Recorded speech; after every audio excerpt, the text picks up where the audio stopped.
দেশের জ্বালানি চাহিদাকে মাথায় রেখে ২০০০ সালে ব্রাহ্মণবাড়িয়ার সরাইল বিশ্ব মোড়ে তিতাস গ্যাস ফিল্ডে ১৪ নম্বর কূপ খনন করা হয়, যার দৈনিক উৎপাদন ক্ষমতা ছিল ২৯.৫ মিলিয়ন ঘনফুট গ্যাস। তবে কূপটি থেকে গ্যাসের সঙ্গে অতিমাত্রায় পানি ওঠায় ২০২১ সালের ১ নভেম্বরে কূপটি বন্ধ ঘোষণা করে গ্যাস ফিল্ড কর্তৃপক্ষ।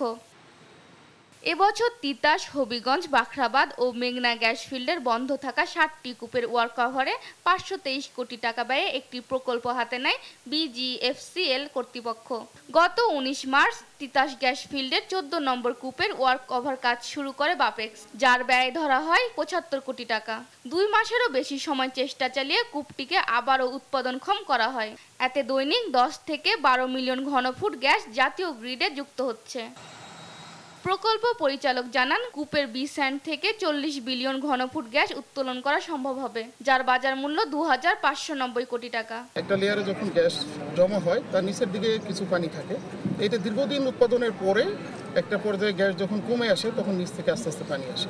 তো আমরা সেই হিসেবে ধরে নিচ্ছি যে আগামী ১০ বছর পর্যন্ত আমরা এই কূপটা থেকে ওয়াটার ফ্রি ভালো প্রোডাকশন দিতে পারব। পেট্রো বাংলার চেয়ারম্যান জানান, দেশীয় উৎস থেকে গ্যাস উত্তোলন বাড়াতে ২০৪১ সালকে টার্গেট করে নেওয়া হয়েছে বৃহত্তর পরিকল্পনা। দেশের শিল্প উন্নয়নে গ্যাস সরবরাহে আরও নতুন নতুন কূপ খননের কথা জানান জ্বালানি সচিব। আমরা কিন্তু ২০৪১ সাল পর্যন্ত পরিকল্পনা করেছি। সেই পরিকল্পনার পার্ট হিসেবে দেশীয় উৎস থেকে গ্যাস যত বেশি আনা যায় তার জন্য আমরা 2D এবং 3D সিসমিক সার্ভে করছি। এই সার্ভে থেকেই তো আমরা কূপের মোট পাবো। তো আমাদের হাতে যে পরিমাণ সার্ভে আছে, নতুন আরো ৩ থেকে ৫ বছরের মধ্যে আমরা পর্যাপ্ত সার্ভে করে আমরা কিন্তু কূপ খননের পরিকল্পনা ২০৪১ সাল পর্যন্ত নেব।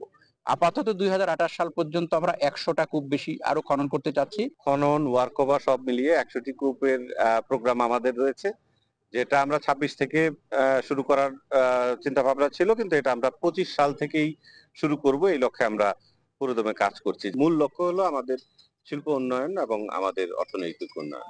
নতুন করে উৎপাদনে আসা তিতাসের মোট ২৪টি কূপ থেকে দৈনিক জাতীয় গ্রিডে যুক্ত হবে অন্তত ৪০৪ মিলিয়ন ঘনফুট গ্যাস।